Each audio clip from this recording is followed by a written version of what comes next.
Morning Consult did a survey of 62,288 people, gigantic survey here, and they asked the favorability question about various members of the Senate. So we're able to take away from this who the most liked and the least liked senators in the country are. Fascinating. Now, let's go to the least liked. Number 6, you have Marco Rubio. That's hilarious. Marco Rubio, who thought he would become president and thought he was likable as a plastic man. He got 6. Harry Reid is number 5. By the way, I totally agree with that. I'm not a Democratic loyalist who says, oh, he's always good because he's a Democrat, so he's got to be good because he's got a D in front of his name. No, Harry Reid's kind of a little bitch, and his whole thing was caving to Republicans.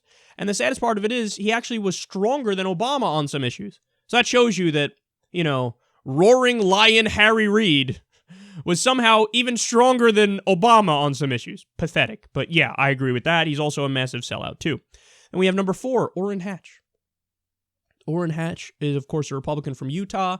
He is a far-right lunatic. We have John McCain at number 3. That also makes sense. He's been in there since roughly 1906, and I don't think anybody's liked him the entire time. Pat Roberts is number 2. He's a Republican from Kansas. And number 1 is Mitch McConnell. Oh, that's great. Turtle Boy. Turtle Boy's number 1. Yeah, Mitch McConnell is like, in so many ways, Mitch McConnell is a fuckhead. I mean, for example, all he does, he'll rant about small government and talk about, yeah, Democrats want big government. But what does he do? He's number 1 in getting pork projects and special funding for just his state. Just for Kentucky.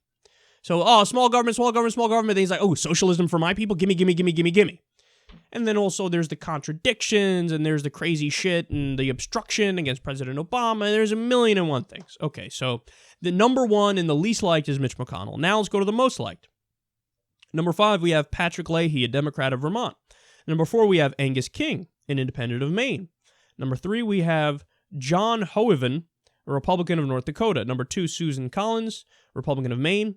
And number 1, you ready for this? Take a guess. Bernie Sanders. Bernie Sanders is the most liked senator in the country. He has an 80% favorability rating.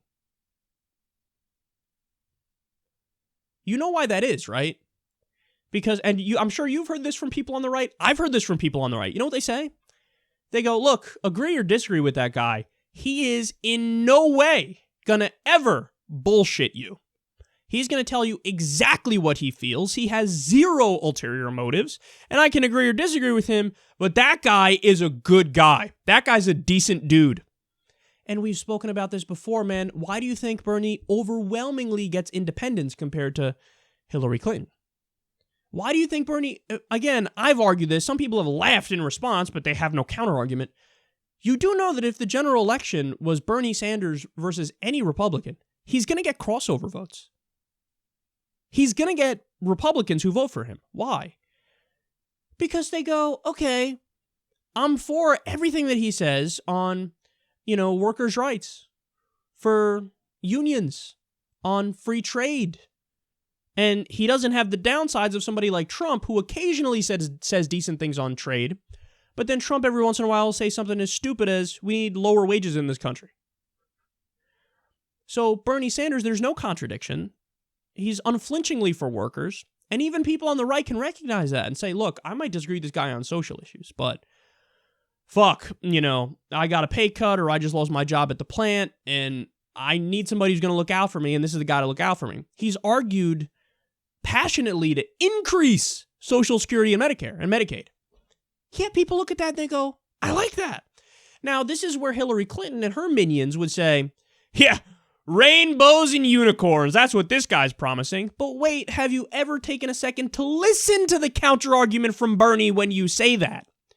Because his response is, every other modern nation has universal health care. You're telling me we can't do it? I thought you guys and everybody else says that we're number 1 in the world. That would be 2, Kyle. 1, 2. We're number 1 in the world. So, we can't do the thing that every other modern nation has been able to pull off. And when it comes to universal education, many modern nations have that too. We can't do that either. How can you possibly call yourself a Democrat or progressive or a liberal and then buckle on some of the main issues that would make somebody a Democrat, a progressive, or a liberal? So people look at this guy and they agree or disagree. They go, he's telling the truth. He would never bullshit me. He doesn't have ulterior motives. And again, I could agree or disagree, but it is what it is, man. You know, you see what he's doing. And by the way, Ron Paul was similar in the sense that Ron Paul, he told lobbyists to fuck off. Now, as somebody who's a liberal, a progressive, I look at his libertarian ideology. I certainly don't agree with all of it. I agree with him big time on economic issues. I think he's almost dead right on social issues and foreign policy. But you look at a guy like Ron Paul, and yeah, I like him. I can just say I like him, even though I don't agree with him on everything. Why? Because he's fucking principled. He told lobbyists to piss off. You know he's honest, and he actually cares about this stuff. So that's somebody on the right who's principled and we all like. And somebody on the left would be Bernie Sanders, who, you know, doesn't hide anything about himself, lays it all out there. And, you know, the saddest part of this is, as we've spoken about before, is that apparently likability does not immediately transfer over into votes. It just doesn't. You know, it's true that Hillary does have more votes today. Now, there's been some fuckery behind the scenes, as we've spoken about, but is that fuckery enough to make it so that Bernie would actually be leading if there wasn't the fuckery? No, I don't think so. But understand, he started with almost no name recognition, and then now, you know, it's grown, but it hasn't grown fast enough to take down the number one name in Democratic politics, the Clintons. So, given more time, I think Bernie Sanders would have caught up, Bernie Sanders would have won, but we ran out of time, okay? And you got to accept it for what it is. But bottom line is, the more people learn about him, the more people like him, the more people realize he actually agrees with the American people, Democrat and Republican. When you look at the polling data, he most reflects what you want, what you say you want on each individual issue. So labels aside, all the other bullshit aside, hey, he's older, hey, he calls himself a socialist, hey, he's a Jew, all that shit, put all that aside, on each individual issue, people go, that's my guy right there. So given enough time, I think he would have overtaken, I think he would have won, and I think he would have been best for the country because according to the policy issues, he's exactly what you want. And that definitely helps explain why it is he's the most liked senator in the country.